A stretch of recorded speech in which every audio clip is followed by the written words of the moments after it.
Welcome back, everyone.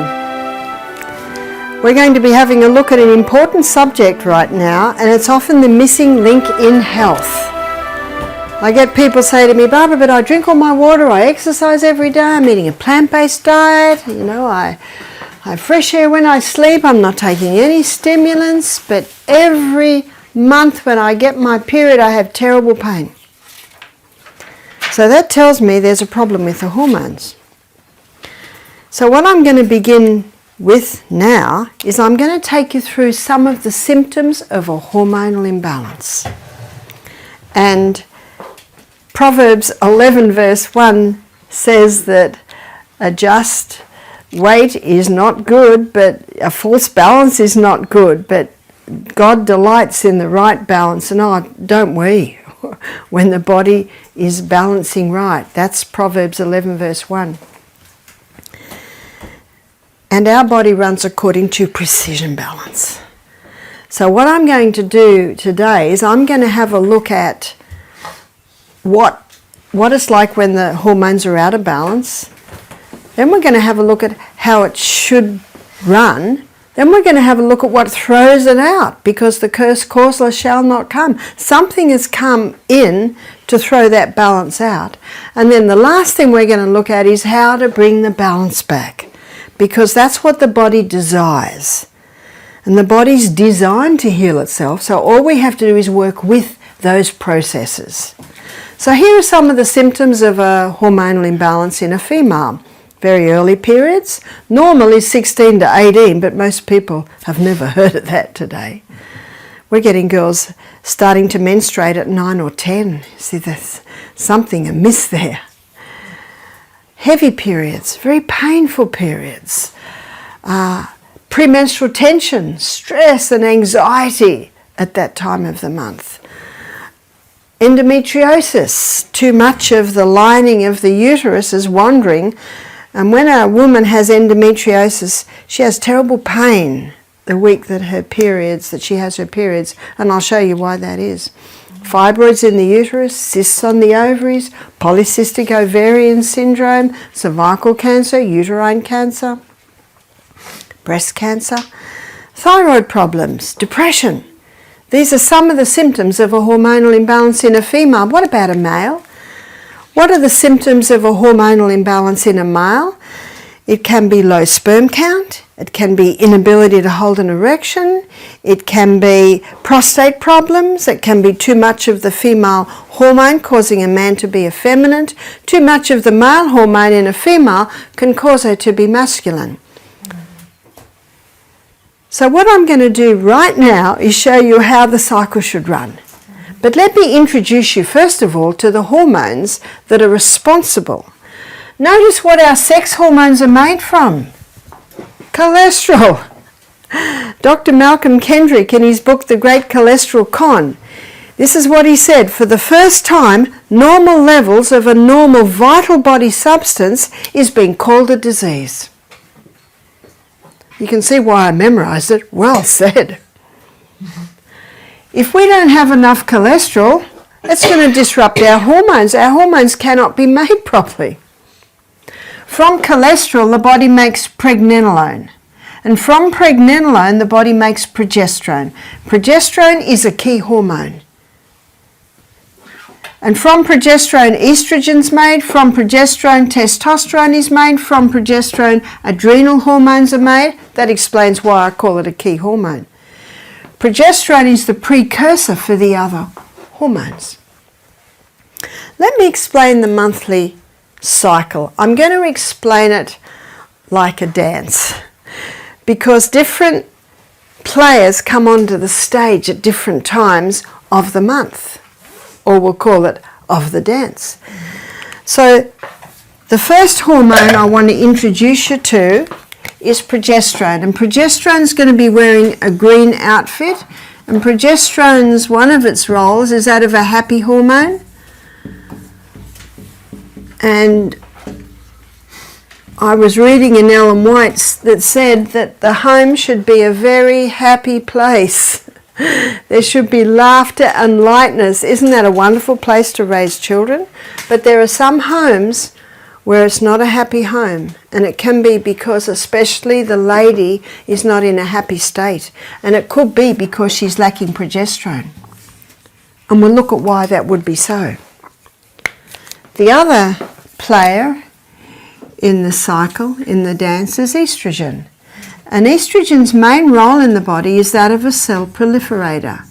So cell proliferator means causes massive cell growth, and it's the skinny young girl growing into a beautiful shapely woman that is what estrogen is responsible for. But if estrogen levels remain high, the beautiful shapely woman can get out of shape the other way.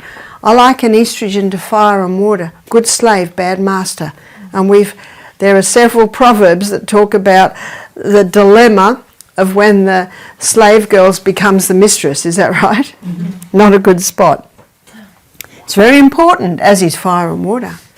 But when it's out of control, it causes many problems, as you will see. So let us begin by looking at the monthly cycle. It's a 28-day cycle, or should be, and day 1 is the day that a woman begins to menstruate. And day 1, progesterone levels are low. So you could say progesterone's backstage, so to speak. Day 1 of the monthly cycle, estrogen is also low. But by day 7, it's beginning to rise up until day 14. At day 14, estrogen becomes the star player in the dance of the hormones. Let's go to the stage where the dance is played out, which is the reproductive organs of a woman's body. This is the uterus, they're the fallopian tubes, they're the ovaries, that's the cervix, this is the birth canal. So at this time of the month, with the rise in estrogen as a cell proliferator, estrogen is causing massive cell growth in the lining of the uterus, causing the blood nest to develop.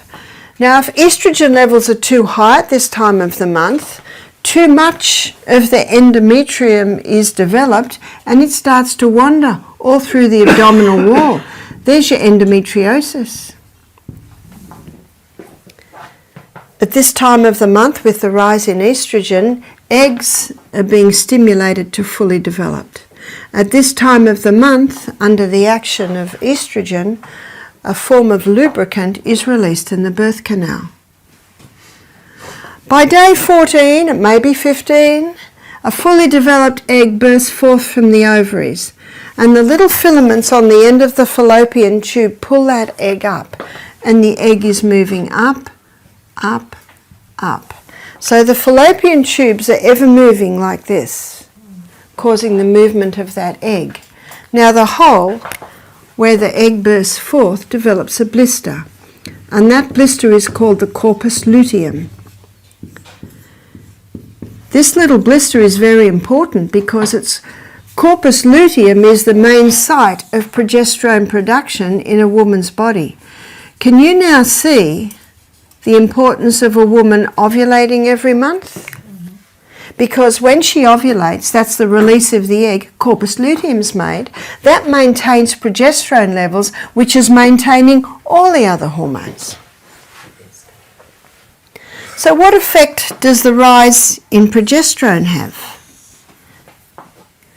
Progesterone increases a woman's mood at this time of the month to the point of increasing her sexual desire at that time of the month.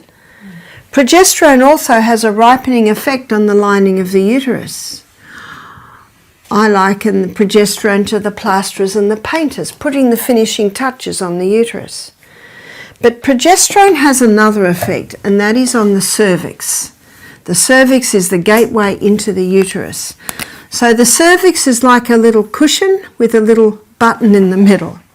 But let me look at it sideways. Sideways, it basically looks like this. There's the little cushions and there's a little mucus plug in the middle.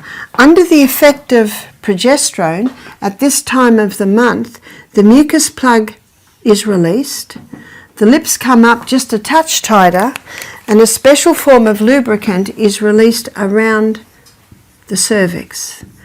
And this lubricant is designed specifically to facilitate the entry of sperm up into the uterus, as you will see. So you can see the stages set for the entry of man. Let me give you a few figures here. It is estimated between 2 and 500 million sperm are released with one ejaculation. It's the smallest cell in the human body, is the sperm cell. Now sometimes up to half of that comes straight back out. Now if the sperm meet this cervix, not easy to gain entry because of the mucus plug and the lack of the special lubricant, but they're so tiny, a few may get through. But if the sperm meet this cervix, this lubricant literally grabs that sperm and shoots it up into the uterus. It's got a long way to go. And some of them go down the long way, the wrong road, and they basically die and get taken away. But some go down the right road. Are you starting to see why God made between 2 and 500 million? And then, the sperm find their prize, which is the egg. The covering of the egg looks like this. Little folds. And the sperm has to nudge its nose into one of those folds. It's not easy to gain entry. It nudges and finally it makes its way in, and before it goes in it has to lose its tail. But as soon as it nudges into the egg, those other folds shut tight and a chemical is released that will kill off any other sperm that will try and gain entry. Incredible what science now shows us about the workings of the human body. At every step we can claim Psalm 139 verse 14, I will praise you, I'm fearfully and wonderfully made. Marvellous are thy works, and that my soul knoweth right well. Now if the conception happened, then progesterone soars 200%. So often do we say about a pregnant woman, she's just blossoming. If she's not, what would that indicate? That she's lacking progesterone, and we'll look at why that is so. Progesterone is one hormone, whereas estrogen are three. You've got E1, which is estrone, and that's got strong cell proliferator action. Estradiol is E2, that's strong cell proliferator action. But estriol, E3, is a delicate estrogen, and it's estriol levels that rise in pregnancy. So what happens if conception didn't take place? Then by day 26, you've got the drop of progesterone. Write down. Day 26, you've got the drop in estrogen, which was already starting to drop. And when both of the hormones drop, the blood supply to the uterus is cut, and when the blood supply to the uterus is cut, then the blood nest falls away, and we are once again at day 1 of the monthly cycle. That's how it runs. And that's what it should look like. Unfortunately, it doesn't look like that in many women today. Before I show you what causes a disruption in this cycle, I want to mention sperm for a minute. When sperm enters a woman's body, it's an alien, so her immune system rises to attack. But when sperm goes through the prostate gland of a man, it takes on an immune suppressant property. So when woman's immune system rises to attack, the immune suppressant property of sperm knocks back her immune system and sperm survives. Isn't it a miracle any of us are here? When you consider what has to be in place for the conception of a human being. But I've got some good news. Woman's body has memory, and every time her husband's sperm enters her, her immune system rises to attack and says, oh, it's husband, we'll just stand back. And the sperm goes through. But this is a very important point, because can you imagine how dangerous it is on a woman who has multiple partners? Can you imagine how dangerous it is in the area of anal sex for men and women? It is incredibly dangerous. Now I'll mention this as adults because it's important to know this. that the birth canal can take a beating because it's muscular. But the colon cannot. The colon is a fine, delicate wall. So in the area of anal sex, it's incredibly physiologically dangerous. Dangerous for the anus and the colon, dangerous for the immune system, because you've got an immune suppressant property going in an area where it should never be. Excuse me? Yes? When you talk about multiple partners, do you talk at one stage or do you talk about all the years? I'm talking about many over a period of time. Yeah. So what did God mean for us to have? One partner. That is right. And you can see that God's plan is the best plan. But in Australia today, and I know American movies, I guess everywhere, sex is almost portrayed as a sport. And, you know, a woman and a man will go out and have a drink and then end up in bed together, and the next weekend it'll be another partner. So, you know, I'm also referring to that. So what causes the disruption? Number one, 1957, the first contraceptive pill was introduced to women. But men and women are and will continue to pay a very high price for this so-called sexual freedom. It was introduced because women wanted to be able to have sex without falling pregnant. What is the pill? To understand why it is so dangerous, we need to know what it is. The pharmaceutical companies grow acres and acres of Mexican wild yam. And this wild yam contains a plant chemical called diosgenin. And in a laboratory, diosgenin can be converted to progesterone. It's called progesterone because it has an identical molecular structure that the progesterone that our body makes has. But the pharmaceutical company can't patent that. They can only patent something new. That's why they don't like sodium bicarbonate. They can't patent that. So what they do is they add a few more atoms in one area and come up with a synthetic estrogen. And it was in the late 80s and early 90s that was acknowledged that straight estrogen was causing so many problems with women. And so they had to start putting some progesterone in the pill to try and reduce the problems that were arising from straight estrogen. The Australian Health Department, and this was 15 years ago, stated that estrogen is a known human carcinogen. Can you see it's causing massive cell growth? So they came up, they add a few more atoms in another area and they came up with a synthetic progesterone. And it's not called progesterone, it's called progestin or progestone. Has that helped? No, because now it blocks the progesterone receptor site, so it really hasn't fixed anything. And many women who are on the pill in their teens, I'm a baby boomer. So my girlfriends and I were all on the pill. Everyone I knew was on the pill. So when's this? This is early 70s. We didn't even think about it. And isn't this what happens? People don't question it. Please question it. Please question everything. We didn't think there was a danger at all. But what's happening to a lot of those women now, they're now going through menopause. They're now, and some women have said, oh, but Barbara, that was 30 years ago. That's right. It was, the balance was thrown out 30 years ago and it's still out. How do we know? Because those women are going through menopause and they're having hot flushes.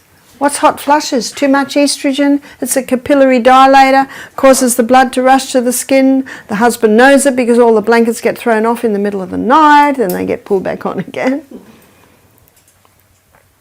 Weight gain. Weight gain in this area particularly. Can't sleep at night. Depression. Thyroid problems. High estrogen opposes thyroid function.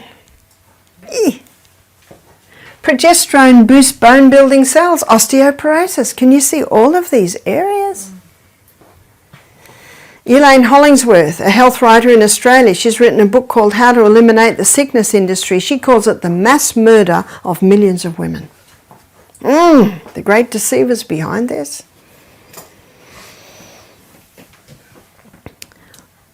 I believe that most doctors do the best they know. I believe most doctors are honest and true to their profession, but I do not believe the pharmaceutical company is. And that's who came up with this. And so we have a woman who's having hot flushes. She's the CEO of a big company. She's giving meetings and then the flushes come. She goes to her doctor. She said, I've got to do something about this. So he puts her on hormone replacement therapy. More synthetic hormones. She is happy because the flushes have stopped. Why have the flushes stopped? Because these synthetic hormones going into the body makes the body think it must be pregnant. So instead of putting the energies to the skin, it puts the energies internally.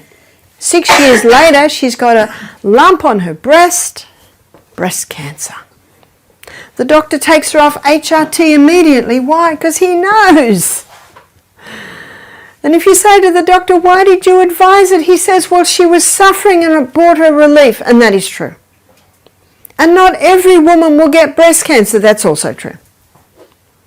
But I don't know about you. But if I was given the choice of flushes or breast cancer, I'd take the flushes. Yeah. And you see, the doctors are only trained that when there's a problem, here's what you give them. Here's what you give your guess. And many women love it because the flushes stopped. But drugs never cure disease. They just change the form and location. The body and the body alone is the effective healer. So it makes the most sense to work with the body systems. But I'm very glad to Dr. John Lee. Dr. John Lee in the 80s, he's the first doctor that blew the whistle on this. His book's called What Your Doctor May Not Tell You about menopause. So what's happening on the pill? And I want to show you what's happening on the pill. So remember, number 1 hormone should be progesterone. Here's our green. Number 2, estrogen. Month after month on the pill, no eggs released. That's what the pill does. There's no egg released because the body thinks it's pregnant. So no eggs released. So no corpus luteum's made. So where's progesterone going? Month after month on the pill with the synthetic estrogen, where's estrogen going? We've got now a big problem. It's called estrogen dominance. Where's estrogen? Up here. Good slave, bad master is the master. Where's progesterone, by the way? Down here. And what does this cause? This is the cause of the fibroids in the uterus. This is the cause of the cysts on the ovaries. This is the cause of the polyps in the uterus. This is the cause of the cervical cancer. It's one of the factors. Women having multiple partners and too much sex. It can certainly weaken that cervix. And when they're breaking every law as well. Can you see you've got some factors there? High estrogen causing too much endometrium. There's your endometriosis. And every month, when the levels drop and the uterus bleeds, all of those pockets bleed. That causes excruciating pain because that blood's got nowhere to go. One 25-year-old girl said to me, I've got endometriosis. I went to my doctor. He said, you'll be all right when you go through menopause. What's that, 25 more years of suffering? And what the doctor can do is he can scrape the pockets and that will bring a little bit of relief, but now we've got scar tissue there. If you don't eliminate the cause, you will never have a cure.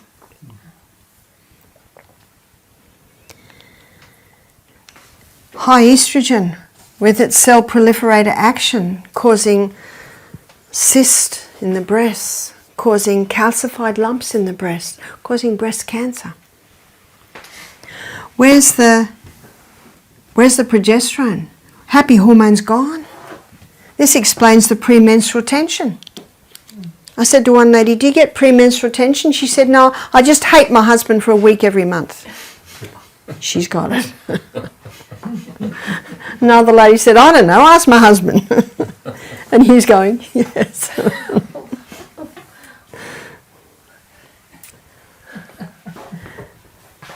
Can you see the problems we've got? Yeah. A false balance is not good. The whole family knows it. The whole office knows it.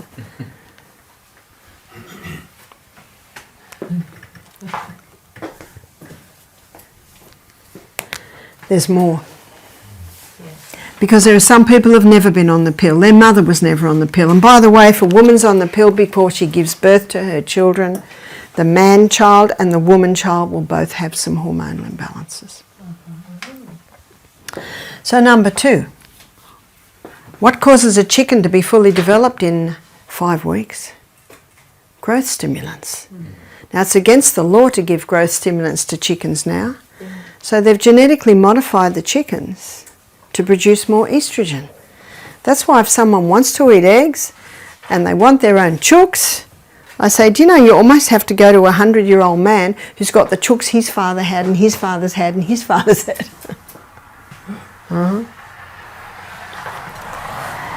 We had a cattle farmer's wife do our program. She said, you know, the pharmaceutical company knock on our door monthly pushing the growth stimulants.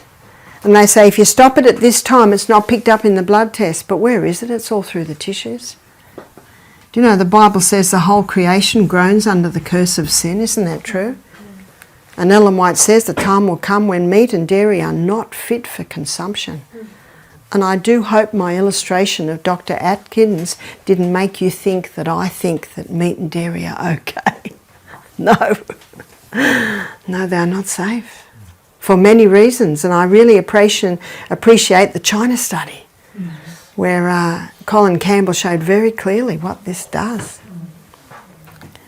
So if it's in the meat, it's in the product. If it's in the chicken, it's in the egg. So what I really should say there, it's in the product. In fact, one of the worst is chicken. And how many people think the white meat's safer than the red meat? No. I've got a book at home by one doctor, and she claims that nearly every cancer can be just about attributed to chicken and what they're doing to chickens today. I don't know about here, but in Australia, you can't even get within about 2 kilometres of a chook farm because of the stench. And they're all in little cages, and they don't have any green, and ooh. Yeah? So you're saying if you have your own chickens, it's the same because they are passed on the genes? Or? Do you know it can be? That's why you really have to get a healthy chooks.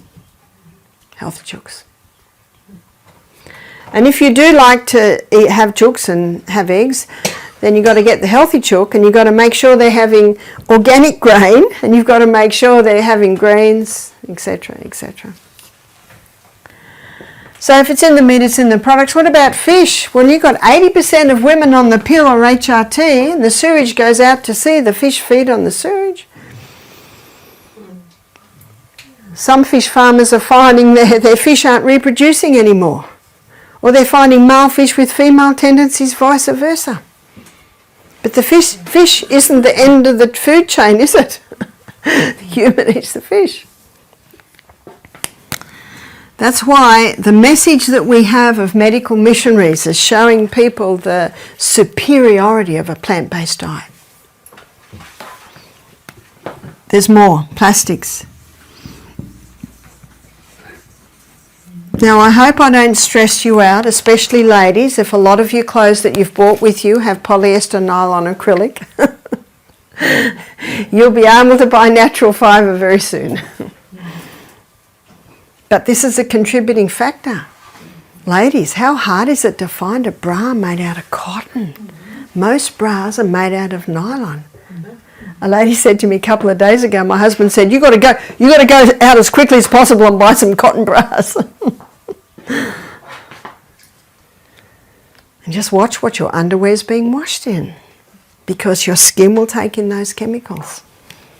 So plastics, the plastic fibres are acrylic, polyester and nylon. They're the three really plastic fibres.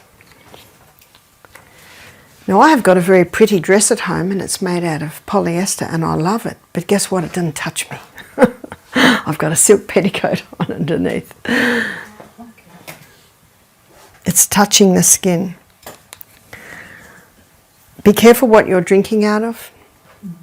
You need stainless steel or glass, or you can get hard plastic. And hard plastic is free of the phenols. Let me show you what I mean by that. Estrogen, in its molecular structure, has a phenyl ring. That phenyl ring is the key that unlocks the door to get it into the cell. And most plastics today have nonylphenol to soften them, or they have bisphenol A. And bisphenol A is found in a lot of plastic bottles and also lining tins. You know how tin, have you seen when you buy something in a tin it's got a plastic lining, bisphenol A? But you can get plastic bottles. You've probably seen mine, the hard plastic. It's BPA free. So you can get the hard plastics which are BPA free. You see, those plastics have the phenyl ring.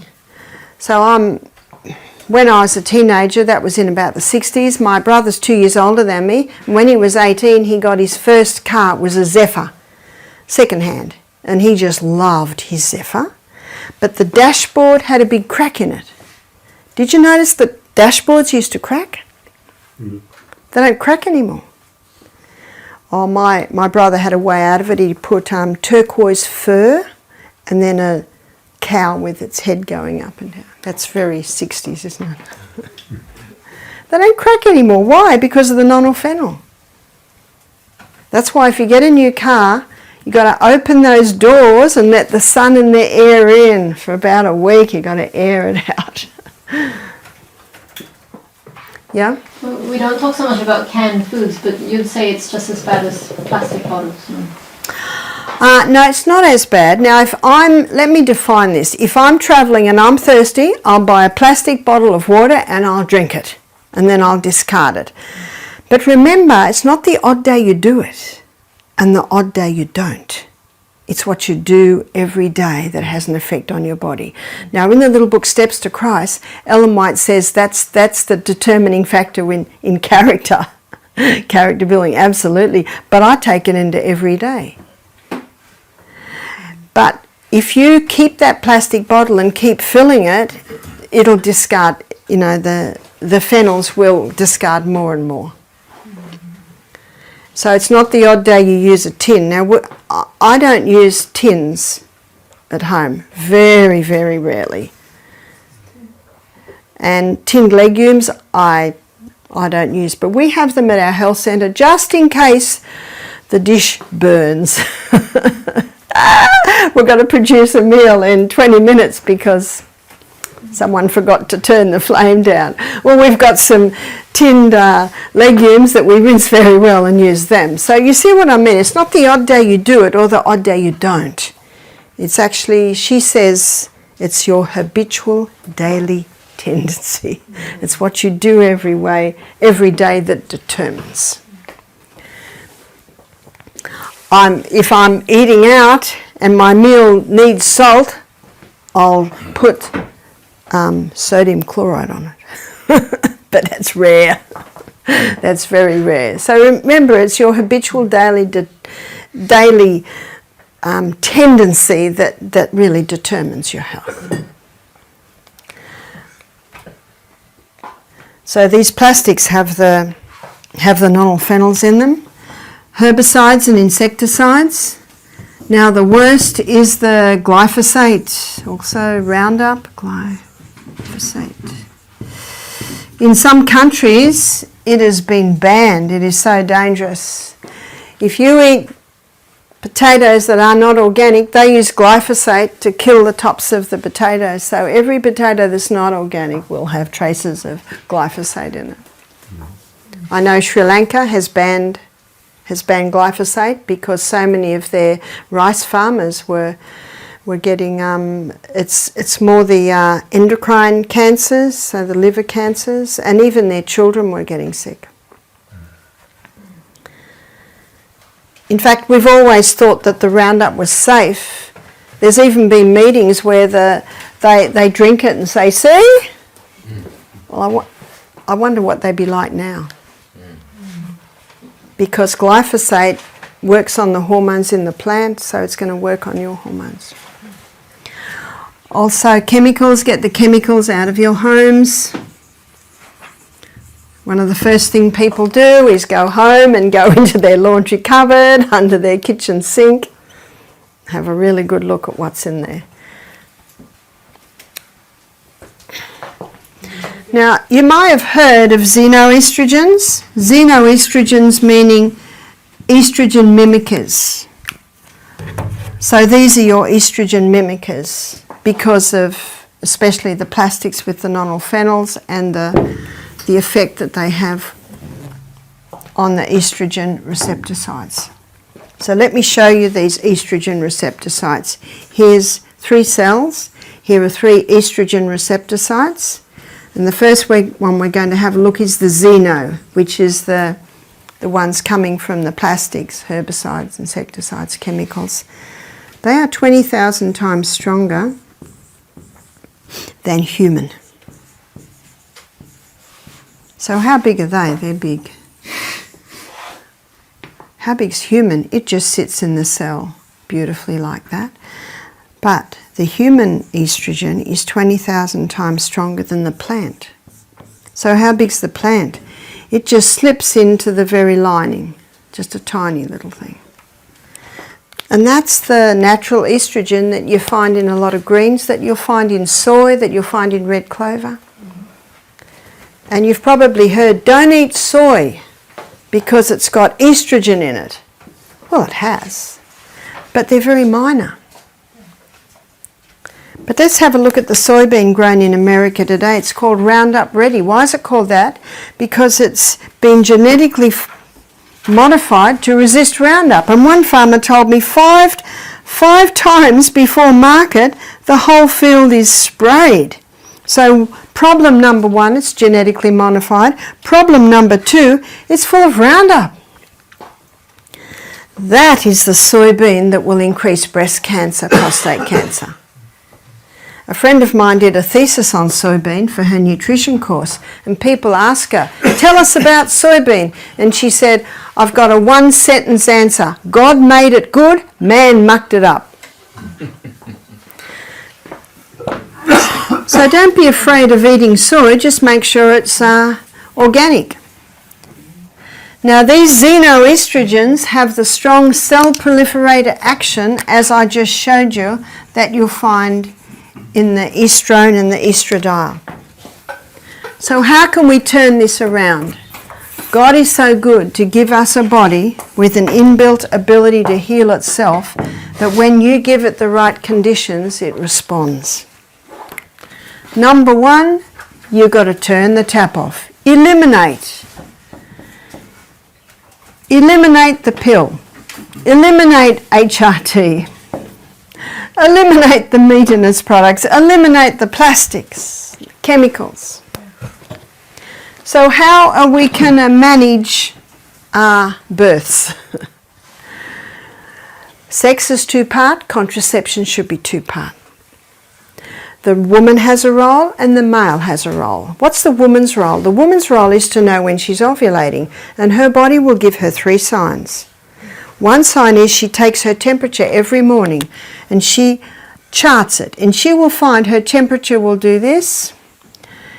It'll drop and go up onto a higher plane, and that's her sign that she's begun to ovulate. And that will usually happen around day 14. My daughter Jessica, she's 40, she said, Mum, look at the app on my phone, it tells me when I'm safe or not safe. You can even get an app on your phone now, and she punches in her temperature every morning. That's one sign. What's another sign? Another sign is the vaginal mucus. So when estrogen's high, the vaginal mucus is not as much and it is white. But when progesterone's high, the vaginal mucus is much more profuse, it's clear and it's stringy. So that's another sign, and the lady can just chart it every day. And her third sign is she tests her cervix. So it's as simple as testing the cervix every day.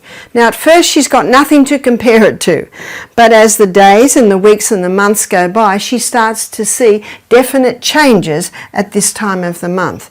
So when those three signs come together, it allows the lady to define exactly when she's ovulating, and it usually happens in this week here.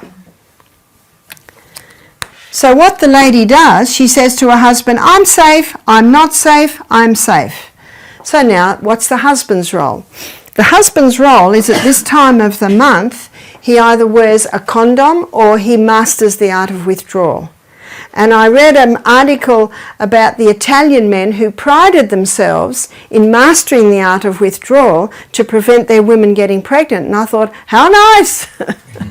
Because I know in Australia the woman has to have a tubes tied, or she has to have a marina put in, or she has to go on the pill. You know, that's what and here is the man takes charge. What about a vasectomy? I would not advise a vasectomy. So when Michael and I married, I was almost 44, he was 40, and he said to me, do you want any more children? I said, I think we've got enough. I had 6, he had 2. He said, I agree. He said, should I have a vasectomy? I said, there's no need. There's no need. I said, we can do this. And we certainly did, because I was fertile for another 15 years before I stopped menstruating. And yes, we didn't fall pregnant. I didn't fall pregnant again. So this allows a couple to choose when they're going to have babies. My daughter Jess, they chose when they were going to have their 3 girls. It was very convenient. In fact, they were married for 2 years before little Amethyst appeared. Amethyst is now 15, and the joy, she's 16, and her joy is to come to Misty Mountain every Christmas holidays and work in the health centre. How nice. So she heard the story of when she was listening to the lecture of her mum and dad. And you know, Amethyst did not develop early. How nice. We can actually change the genes around, because her mum and dad both grew up like this, with this diet, and so they gave a better hormone gene pool to their 3 girls. How nice. So eliminate the pill, eliminate HRT. What you'll hear today will allow a woman to stop the HRT.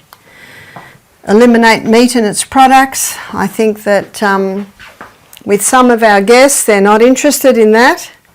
And that's what it's very important to be as medical missionaries. We need to be open to all walks of life. So I say to people that say, no, I'm not going to stop my meat and dairy. I say, well, it must be organic. And one lady said, well, I'm not going to eat much if it's going to be organic. And I say, well, you're going to learn some delicious meals while you're at our place. So that's what we say. And most people are looking seriously at how they can eliminate all that. So number 2, your liver is a powerful organ and has the ability to eliminate excess estrogen. And it'll do it down one of 2 pathways. The liver will eliminate the estrogen down the hydroxy 2 pathway. So that's the hydroxy 2 pathway. If it sends the estrogen down the hydroxy 2 pathway, it's out of the body. But if it sends it down the hydroxy 16 pathway, it comes back into the body 100 times worse. So what I'm going to show you now is what stimulates this and inhibits this one. And it's various foods can stimulate the hydroxy 2 pathway. And one is the cabbage family. Oh, it was so lovely to talk to my husband and hear that they're just starting to eat the cabbages that I planted before I left.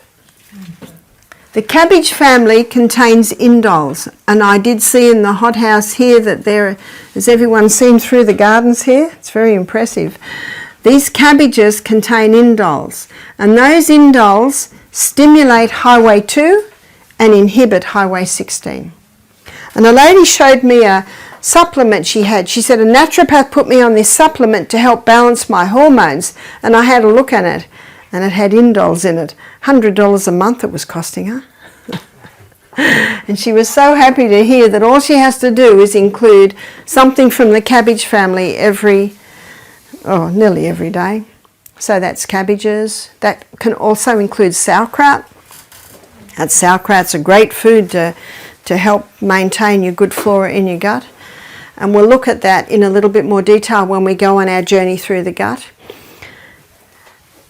Brussels sprouts, broccoli, cauliflower, bok choy, they're all part of the cabbage family. So they all contain the indoles, which stimulate hydroxy 2 and inhibit hydroxy 16. Vitamin B. And the highest source of our B vitamins is found in our raw nuts and seeds. So it's nice to have a little handful of that every meal. Vitamin B6, B9 and B12 particularly. When we go on our journey through the gut, I'm going to give you the vitamin B12 story, which is very misunderstood. Vitamin B12 is a bacteria. Yes. So when you eat an apple off a tree or a strawberry straight off the plant, you're getting B12. I wash them if they've got dirt on them. But if they haven't got dirt on them, I don't wash them. Licorice. Now this is the herb licorice. If someone's got high blood pressure, no licorice, because licorice can pop that blood pressure up a bit. Yes? So the seeds and nuts, are they superior if they're soaked? Is it better if they're soaked? Many people say that. Soaked in water? Ah, yes. I don't know if you've ever soaked the nuts and dehydrated them, but they certainly lose that lovely strong flavour. As long as you chew your nuts very well, they're fine. Flaxseed. Ground flaxseed is a great additive to breakfast, but make sure they're ground and eaten within an hour of grinding, because as you'll see when we look at fats, they deteriorate very quickly when they're exposed to the light, heat and oxygen. Doesn't have to have it in the freezer or the fridge. If you grind them, you can keep them in the freezer. But too much, if you eat too much, it's not too good because it contains cyanide, I believe. Interesting. Does it contain cyanide? Your apple seeds contain cyanide, your apricot kernels contain cyanide, and the bitter almonds contain cyanide, and flaxseed a little bit. And when that goes into your body, the enzymes from the pancreas release rhodonase. And when rhodonase gets into a cancer cell, it kills the cancer cell. So you can't have too much.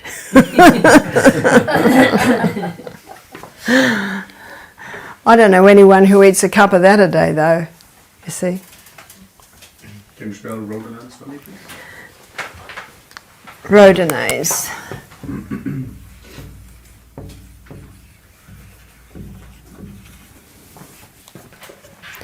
See, what rhodonase does in the cell, it disarms the cyanide, but cancer cells don't have rhodonase. So that's how it can kill the cancer cell. But a couple of things there, you've got to be eating them, and you've got to have some pancreatic juices left over from digestion, and if a person's eating a highly processed meat diet, there's hardly any pancreas left over from digestion. Yeah? So are all of these, cabbage, vitamin D, vitamin B, licorice and so on, are they stimulating the liver elimination of estrogen? That's right. Yeah. That's right. So the first point is stop what's disrupting the hormones. The second point is let's get rid of the excess estrogen. And the third one is a cream called the Anna's Wild Yam Cream. And the Anna's Wild Yam Cream is an Australian cream, and this cream contains diosgenin. The number one ingredient is the Mexican wild yam. The number two ingredient is vitex or chaste tree. When this cream is applied to the skin, the fat cells take up the diosgenin and it stimulates this pathway that the body uses to make progesterone. And when you boost progesterone, you automatically bring estrogen under control. If the estrogen's too high, it'll bring it down. If it's too low, it'll bring it up. Same with testosterone and your adrenal hormones. You can order it online. Or if you get together and order a box, you'll get a cost.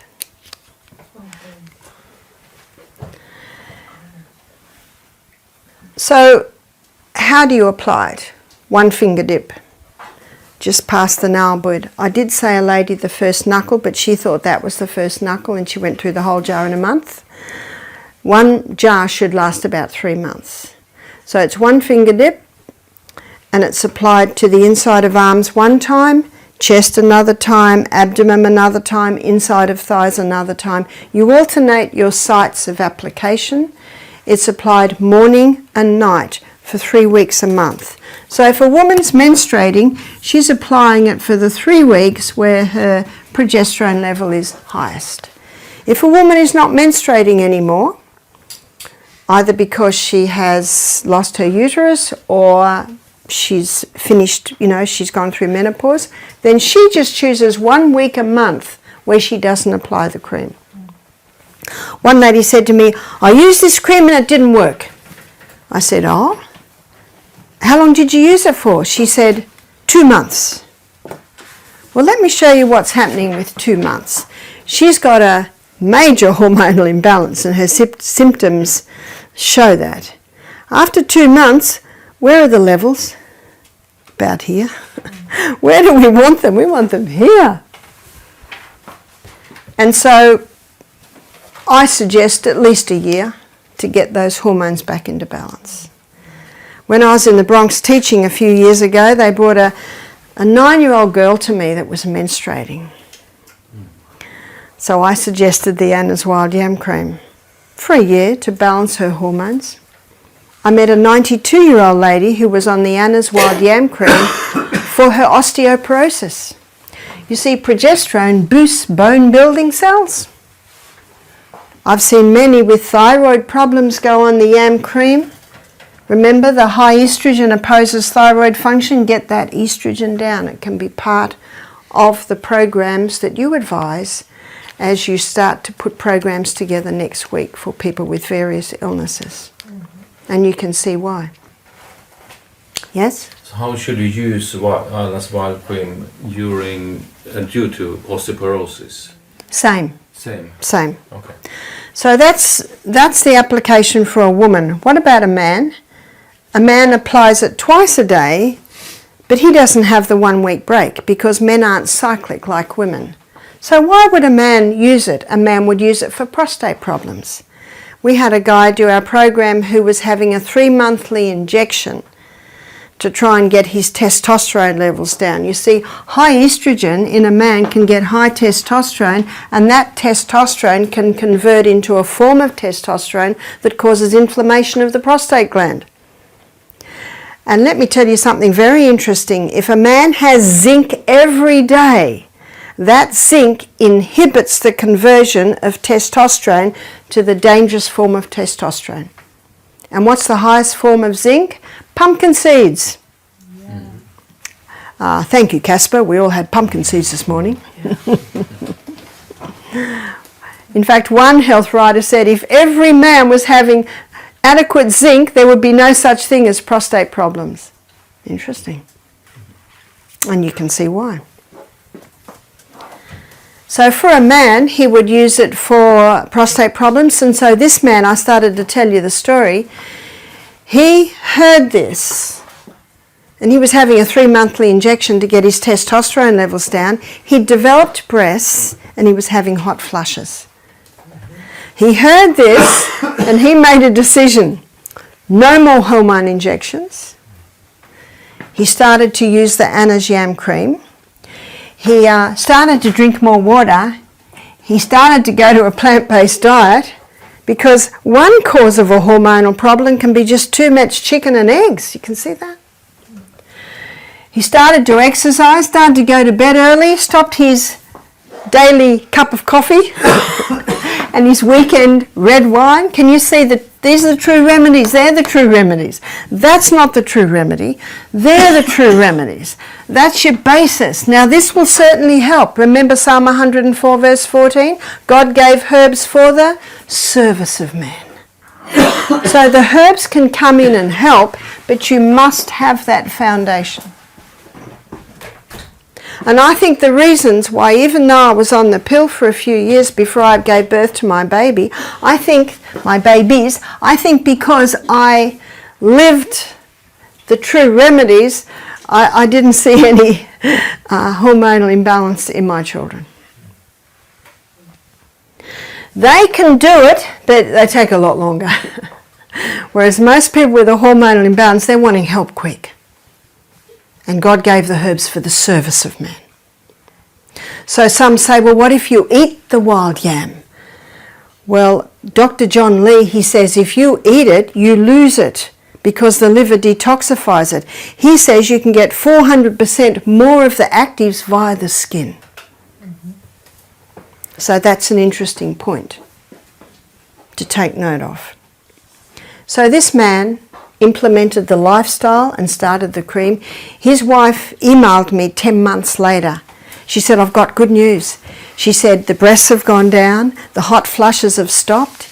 He's just had a test at the doctor and his testosterone levels are the best they've been for years. Wow. What an amazing body we live in.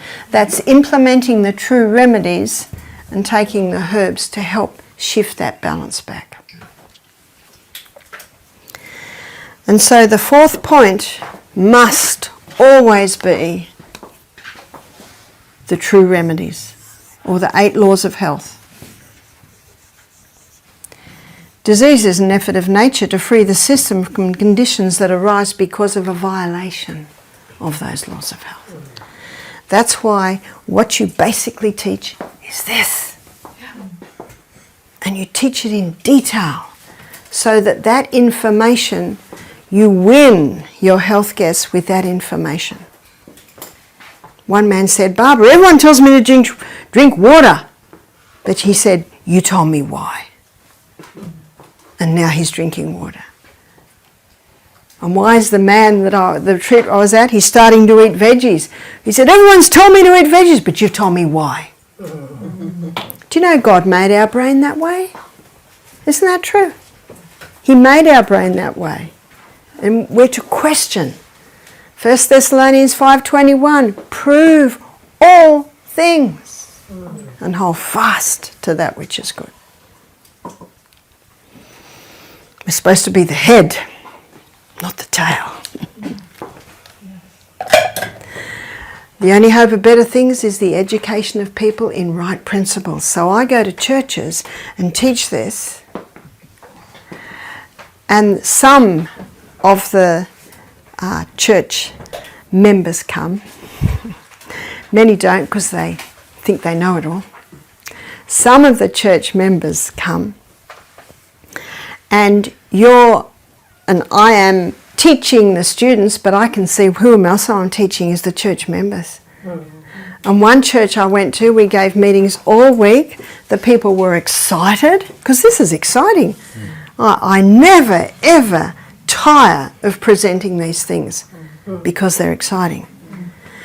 And they filled the church every night, 80 people every night. And then we said to them, and I'd tell them all week, on Saturday morning, I'm going to show you how to rewire your brain. I'm going to show you how your brain can get smarter and wiser with age, so everyone's interested. And then we say, it will be in our church service time, so there'll be a few hymns. Australia's such an ungodly nation. So this is why we say this. And they're not listening to, you know what they hear? I want to rewire my brain. And so they come in, and you know what the speaker says? He says, come in early. So they come early, and they've got the seats, and then all the members that haven't been to the meetings all week, they come in and their church is full. So we have to put them in the hall. And they've never seen so many people in church before. No. Isn't that interesting? Why have they come in? Because you've appealed to their intellect. And at the end of the presentation on the mind, a lot of the members are looking at each other and saying, oh, this was interesting. And the meetings are finished. So you go back next year, you double your numbers because a lot of people just tasted of that information. And whose information is this? It's God's. It's God's information. So when the health retreat in Alabama and another health retreat in Denver, they're running our Misty Mountain program now. And you know why? It works. And one of the guests said, did you sell it to them? And I said, no, I just gave it to them. It's not mine to sell. Freely you have received. So freely you give. So there's your foundation. So what we find is this helps a lot of ladies to lose weight. Because a lot of ladies who are having struggle losing weight, they will never be able to lose it while their estrogen is high. Can you see that? And it helps them sleep better at night. So there's a whole lot of areas that it's helping. We've seen ladies come off their antidepressants, and also some men, by taking the yam cream, boosting happy hormone, and they're able to ease off their antidepressants. That's one medication that has to be done very slowly. It has to be done very slowly. So can you see there's so many areas, yeah? Can you be on the wild yam cream for too long? Not that I know of. Can you have too much happy hormone? There's no toxic dose of progesterone, but there's definitely a toxic dose of estrogen. The only time I've seen on a long time, a lady contacted me and said, I've been on the wild yam cream for 7 years. Is that a problem? And I said, not that I know of. Should I just feel so good on it? But we find most people 1 year, sometimes 18 months, is usually enough. Yes? You mentioned a few diseases that can be explained with this. So we have the whys here. Can you mention a few more diseases that can have this as the cause? So remember I started with lots of symptoms, premenstrual tension, fibroids in the uterus. Now with fibroids in the uterus and cysts on the ovaries and polycystic ovarian syndrome and endometriosis, absolutely square one is getting that estrogen down, because it's estrogen, and it's important that you explain this to the people. It's feeding the fibroid, it's feeding the cysts, it's feeding the endometriosis, because what is it?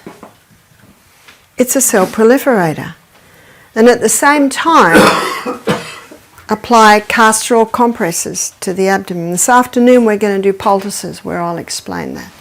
Yes? If someone is not taking the pill, vegetarian, can plastics cause this? Absolutely. Yep. So with some people it's a bit of all of those.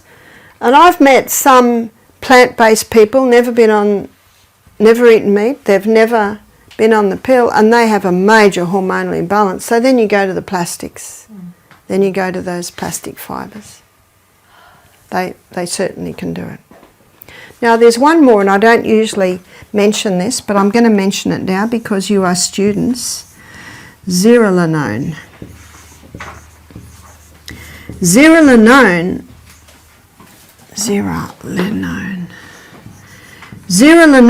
is a mold waste.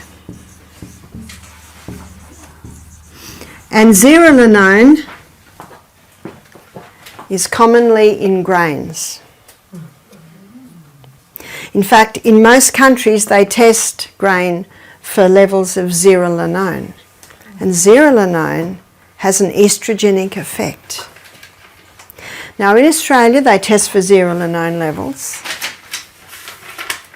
but there'll never be zero zearalenone. You know how they say they consider this level safe but this level not? And Australia grows so much wheat. We grow mountains of wheat. and we store it in big silos. And you get a cold frosty morning and a hot sunny day, what's happening in the silo? It's a mould waste, it's zearalenone. Now the reason I'm mentioning it now, it has an estrogenic effect.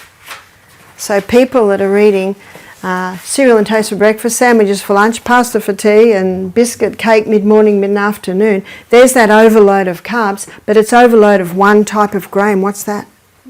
Wheat. But it's only on wheat, or was it on other? It's mostly on wheat. Well, it's the wheat that they test because we grow so much wheat. We grow tons of wheat.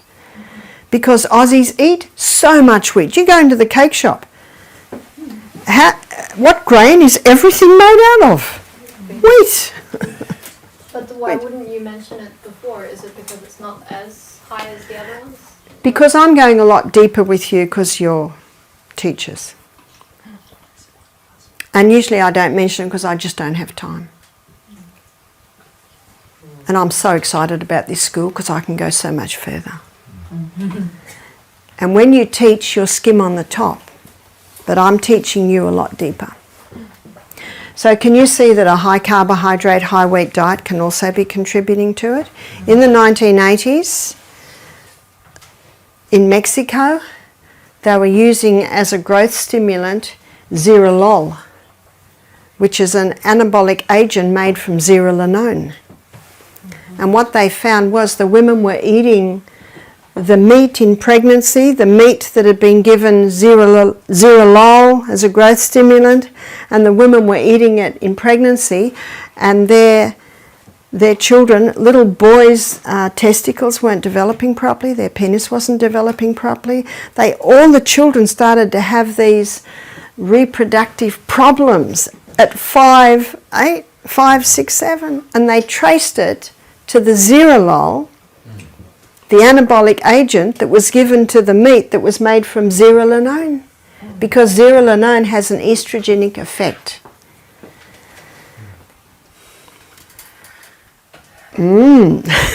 So this is another reason why get that wheat down, yeah? Are there other food with estrogenic effect? No. No, okay. Well, the plants, but I showed you the plants, it's very low. Okay.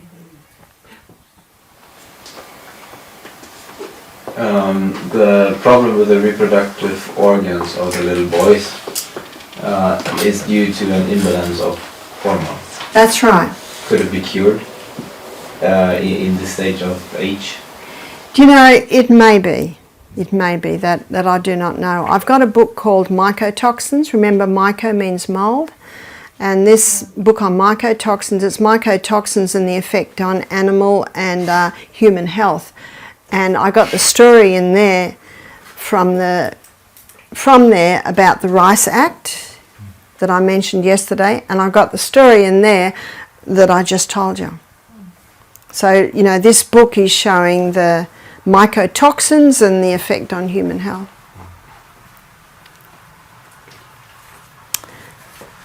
Yeah?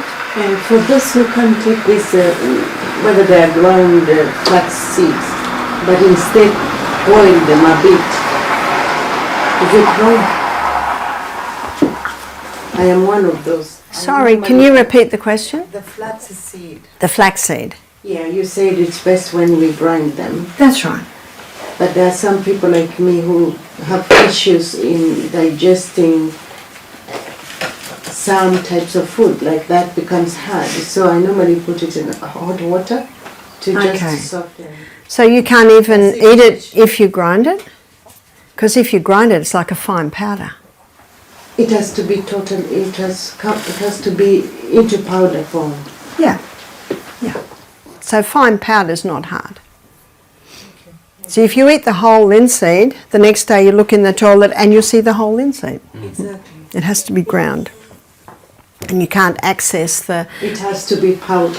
Powder. Yeah. So, That's the grind. because there's grinding like, and grinding into... So if a girl gets her periods at a very young age, yes, the yam cream. If she has premenstrual tension, yes, the yam cream. If she has fibroids or any growths, yes, the yam cream. In fact, if a woman has ever been on the pill, she should go on the yam cream, because she may not see many symptoms, but sometimes a woman doesn't see symptoms till she goes through menopause. So, you know, what are the symptoms? How long's a piece of string? You know, it can be varied in every single person. And I have known women to go on it who are developing hair on their chin, different hair on different parts of their body. They say to me, will that stop that hair growth? I say no. Pluck them out. But you can balance the hormones that may not get to the point of stopping the hair growth. We're not in heaven yet. Remember, if you can manage it, you are doing well. I have known men to go on that who don't like the fact that they're effeminate. And so that will help. I've also had, I had a man say to me, I really like this cream, it puts lead in my pencil. So I think you know what I mean by that. It allows him to have erections, which he was unable to have. It may not bring a 50-year-old man back to what he was when he was 20, but it can certainly help. So there are so many areas where it helps. And that's why I wanted to show you what throws the hormones out and how to bring the balance back. And when you understand these hormones, then you understand why it has such an effect. So what I also find, I'd like to look at the menopausal woman in our last 5 minutes. We're nearly there. Let's look at the menopausal woman. Here are common symptoms of a woman who has a hormonal imbalance. She's having hot flushes, she has weight gain, she's not sleeping properly, she has no desire for sex. The yam cream can help all that, absolutely. But another problem that she's finding very difficult is sex is painful. The lubricant is not made anymore, and the cells that line her vagina are incredibly tender. So what can be done for that woman? There's something that's becoming popular. It's called yoni stones. And yoni stones are made out of nephrite jade. They're like a green marble, and they were developed in the Chinese dynasty to help the young concubines be sexually toned for the emperor. So why are they helping women today? Well, let me tell you why. So let me draw the stones up here. So this is the largest stone, and they look like an egg. Here is the second largest stone, that's say the middle-sized stone, and this is the smallest stone. And they have two little holes in the bottom where a bit of dental floss can be exerted for easy extraction. So what a woman does is she takes the largest stone and she inserts it until it touches her cervix. She won't even know it is there. And she wears that for 1 hour a day for the first week. 2 hours a day, week 2. 3 hours a day, week 3, 4 hours a day, week 4, 5 hours a day by the 5th week. And then she continues wearing the stone 5 hours a day for say 6 months. By then her pelvic girdle is strong. And she can go over to the middle-sized stone. And she might wear that 5 hours a day for 6 months and then go to the smaller stone. So let me draw the pelvic girdle and show you why this is so important and why it is helping women. So the pelvic girdle when stretched out. So let's stretch out the pelvic girdle, and this is the belly button and this is the coccyx. So this is the urethra, this is the vagina, this is the anus. And this pelvic girdle is a muscular system. It's just all muscle. But around these areas here, the muscles are like this. So it's all muscle. And so when a woman is holding that stone, the muscles are holding it. And the muscles are like any muscle. When you start working them out, you increase the blood supply there. And when you increase the blood supply there, that blood supply, remember the life of the flesh? When you've got the increase in blood supply, you've got to that area an increase in oxygen, an increase in nutrition, an increase in water, an increase in waste coming away. And that blood supply feeds the glands that supply the lubricant. feed the cells that line the vagina, and after 3 months women are saying to me, "Thank you so much, Barbara. Sex is no longer painful. The cells that line my vagina are no longer ultra sensitive and the lubricant's returned." Can you see why they're becoming popular? Now, one lady who was 70 heard about this and she bought the yoni stones, and she said to me, "I put the largest stone in and it fell straight out." Now, what does that tell you? She has no muscle tone at all. She said, "What will I do?" I said, "Rebound. Get on the rebounder. 3 minutes, 3 times a day, and that will strengthen somewhat the pelvic girdle to the point that it will be strong enough to be able to take the stone." So why would she want the yoni stone? She's in her late 70s and sex is not a big part of their relationship anymore. She was incontinent. So when you strengthen the pelvic girdle, you automatically strengthen the urethral muscle, you strengthen the anal muscle, you strengthen that whole area. Muscle knows no age. And I've had ladies come to me and say, "I had a prolapse." What's a prolapse? That's when the uterus drops right down to the opening of the vagina. You can imagine how uncomfortable that is. And these ladies, both of them had surgery where the doctor said he could sew it up, but he had to put mesh in there. Now the mesh didn't work. So now they've got a prolapse with mesh until they wait until there's a vacancy in the hospital to have the whole uterus taken out.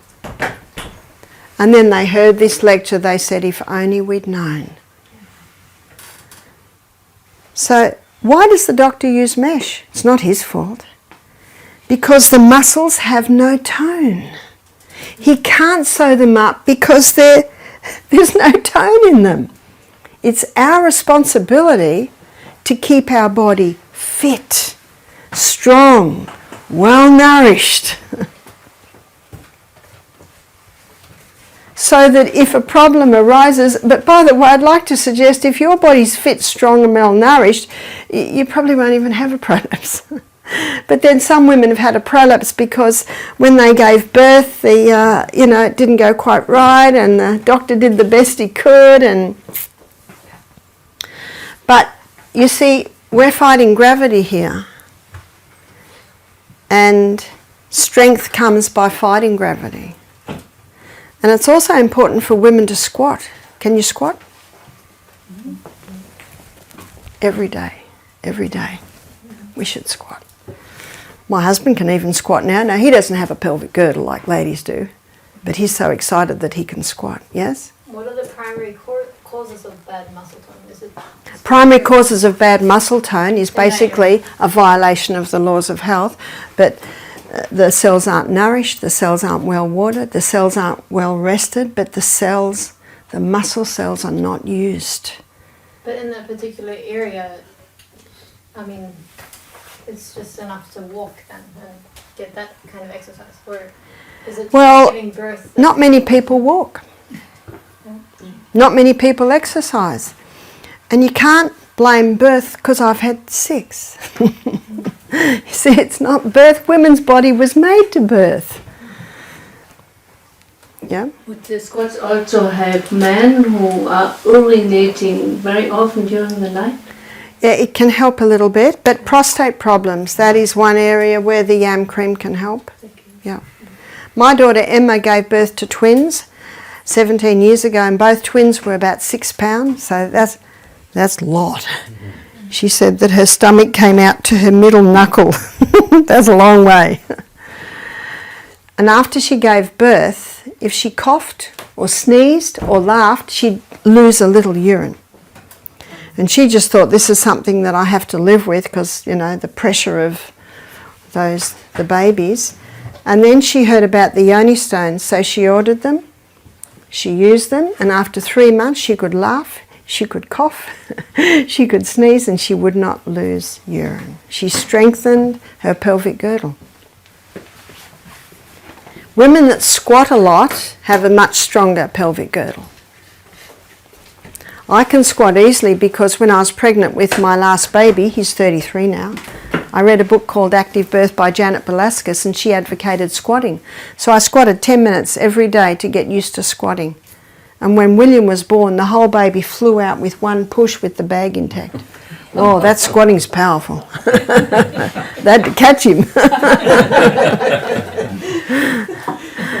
And then I continued to squat because it was now a comfortable position. And you look in countries where women do a lot of squatting, they don't have near the prolapse problem. So it's just strengthening those muscles. It's using those muscles. Rebounding is really good for them on the rebounder. And strengthen your core. Strengthen your core from the outside. Look at your Pilates type exercises. They all strengthen the core. Remember, strengthening the core helps our spine. We have so much to give people, don't we, with this information. So much to give.